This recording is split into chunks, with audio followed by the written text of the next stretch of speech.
Our next guest has hosted a terrific power showcase. In fact, it's called the Power Showcase.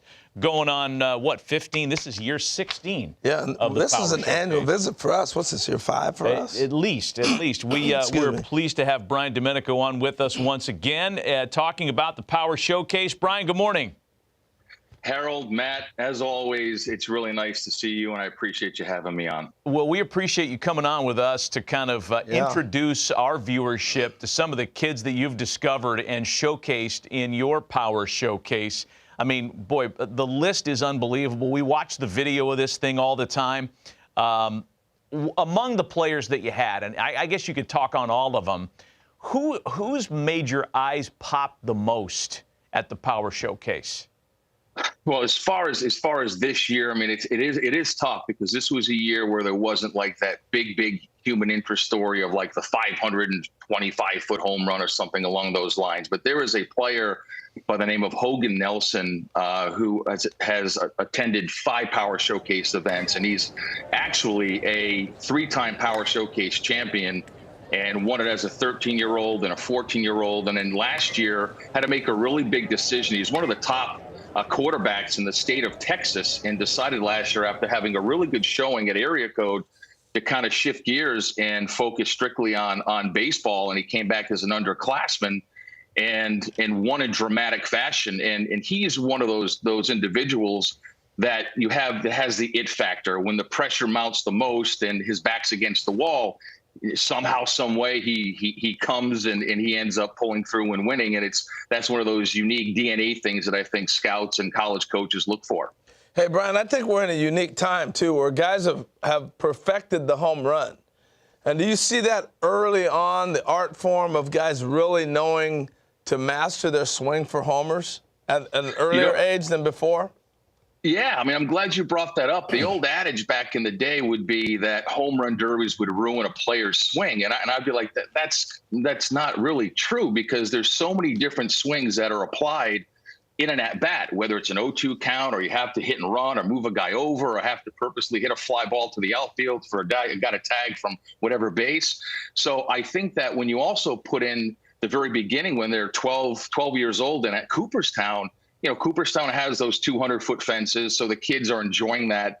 Then they go to the Hall of Fame, and the nostalgia of looking at Babe Ruth's bat and a lot of the old uniforms. Now, they're too young to really appreciate all that, but it kind of starts there. And then they come to the Power Showcase, and knowing that they're coming to the Power Showcase and ending up at the other end of the rainbow in a major league stadium to kind of be a big leaguer and whet their palate for greatness and have that prosperous energy wash over them. Now it trickles back to, okay, how are we going to prepare for this? And with how all the great metrics today with blast motion and hit tracks and all how and Rapsodo and how their videos can be broken down, and how all of the hitting coaches are vast in so many different philosophies that they break down the kids' swings, and they really start to learn how to do that. Now, you can attest to this, Harold, that when you hit a ball and you square one up, it's smooth. It's one of the most beautiful moments in all of baseball, and obviously you have to elevate to celebrate. Elevate to celebrate. I love it. That's a good Gary line. Templeton couldn't have said it better himself. That's a good line. Hey, so how do I get invited if I'm a kid, and how's that process work to get there? If Matt wants to be a 13-year-old again, how's he get into this deal? Yeah, and that's a great question. And there's a lot of different ways that you can get in. Some parents will reach out to me. Obviously, I need to take a look at some video. Then I want to take a look and see what travelable organization they play for, the level of competition. And listen, I don't always bring in the absolute very, very, very best guys. There are some big lumbering young players that they just need to set some goals. And it's only a matter of time before the kinetics and everything starts to come together, and they find themselves and they take off. So again, parents can reach out through the website. And again, there's a lot of different ways, Harold. Hey, so give us some names of some players, either prospects in minor league ball or big leaguers who've come through the Power Showcase. Well, I think the most noticeable one was Bryce Harper, obviously. And then you had, Tristan Costas, who's now the starting first baseman for the Boston Red Sox. And when he did the Power Showcase, he hit 5 500-foot home runs, which was really incredible. And then it was Blaze Jordan that you and I had talked about many times. And then he won the junior Major League Home Run Derby. There was a young man by the name of David Denson that hit a 515-foot home run off the Jumbotron. That was back in 2012. Daniel Vogelback. I mean, there's countless guys in the big leagues. Tell us about this DiMaggio Lonero. Oh, DiMaggio Lonero, leaving nothing to the imagination. A very, very cool story. So his grandfather was an Italian immigrant. And so when he got to New York, just fell in love with baseball and obviously the New York Yankees. And when he had his son, which is DiMaggio's father, his name was Bill. When Bill grew up, he obviously was a diehard Yankee fan. So he decided to name his son DiMaggio. And his father was like, well, listen, that's kind of a tough name to live up to. And what's ironic is that DiMaggio actually told his father, and he knew about the event because two of his buddies at the event a couple of years ago, a player named Drew Rapepi, who actually was a two-time Power Showcase world champion. He told his father, he's like, I'm gonna go down and I'm gonna win it. And I think he put out some incredible numbers, 468 feet with his longest home run. And he has tremendous raw power. And like I said earlier, just scratching the surface and his potential. And I think he did Joe DiMaggio pretty proud, for sure. Yeah, I would say these kids are breaking my back looking at these videos. Italians, baby. You like Italians. I understand they also named the family dog Yogi. Is that right? Man, that's right. Living a Yankee dream there. Yeah. I want to ask you about, because there's a couple of 12U and 13U kids that popped as well. And I don't know, for me, the younger they get with the power, I mean, it makes you marvel at the command and the bat to ball skills when the kid's 12 years old. Great point. I think that some kids gravitate towards enhancing their baseball DNA and looking for that next big stage to have to compete upon, like IJ Garza you just saw. That's Tyler Cerruti. That's Sebastian Carthace, who actually won Week 9's Home Run Derby in Cooperstown. Austin Brown, who is a 14-year-old, Harold and Matt, that hit a 479-foot home run. Wow. Here it is right here. He hits it, and it goes off the back of the loanDepot side.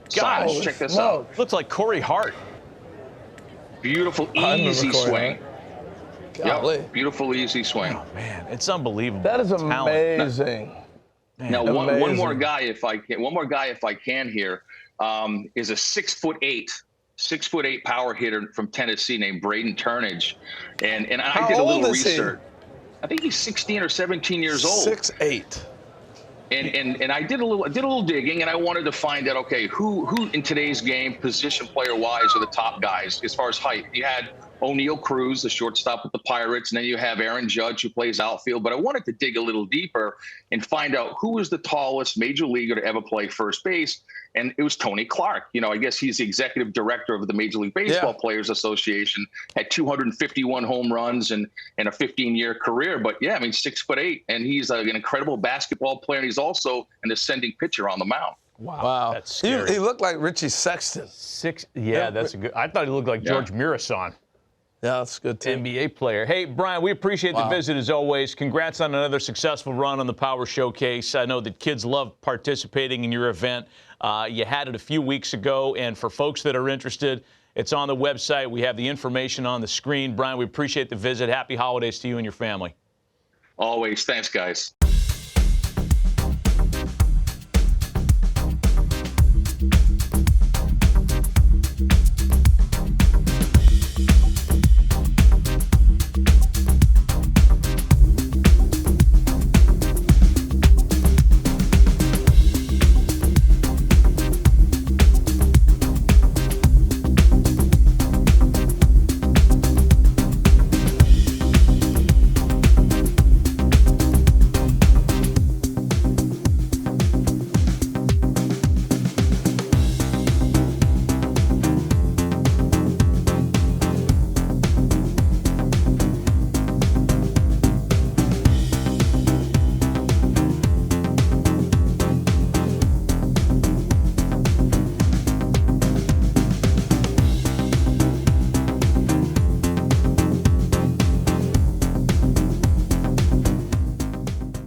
My name's Nick Presto, scout with the Kansas City Royals. It's a great opportunity. Appreciate you guys being here, hitting on a big league field, taking We're gonna run you through a scout day. You know, as scouts, we're looking for a bunch of things to see if you're gonna be a professional player. I mean, obviously we're looking for hitting, we're looking for power, we're looking for running, arm strength, and fielding. Those are the 5 tools that we're looking for. All this stuff's important if you want to play this game.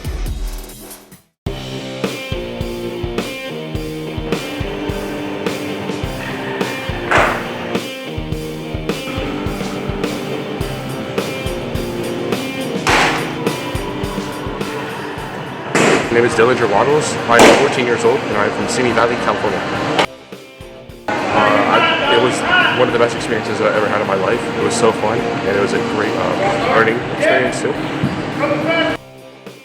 I still have the same feeling for you. Pablo Schmidt is my favorite. And how come again? It's because he's like one of the greatest first basemen in my opinion. He has great defense. He has for power and for contact. And he's just overall a great player.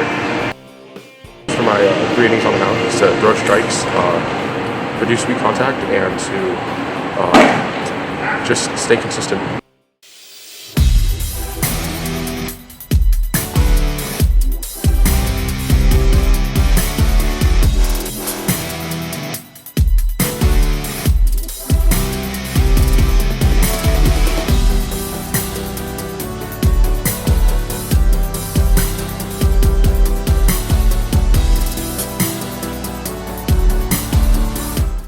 Representing California, a first baseman and pitcher out of Hillcrest Christian School, Dylanger Wattles. Dylanger is a returning Power Showcase participant and is a starting pitcher in the Babe Ruth Classic.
Second year in a row, pitching on a major league mound. How'd it feel out there? Felt pretty good. I think I did all right.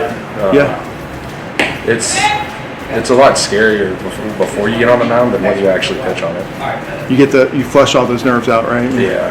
What pitch did you have going for you today? I think my curveball worked better than I thought it would. I think it definitely helped with my pitching. And I think calming down with the fastball, just breathing and taking it slow helped out a lot too. Good. What was your favorite part of the experience this year? My favorite part of the experience this year Now was batting everything. representing I thought Florida, this was Lucas great. LeClaire. This was awesome. All right, so Wattles went out there confident, trying to struggle with his own, but the defense picked him up. They were able to give him some run support, stood positive. Body language is big for me, so he's coming out there doing his job, finding a way, and kept us in the game. And the boys are able to take advantage of some situational hitting right now.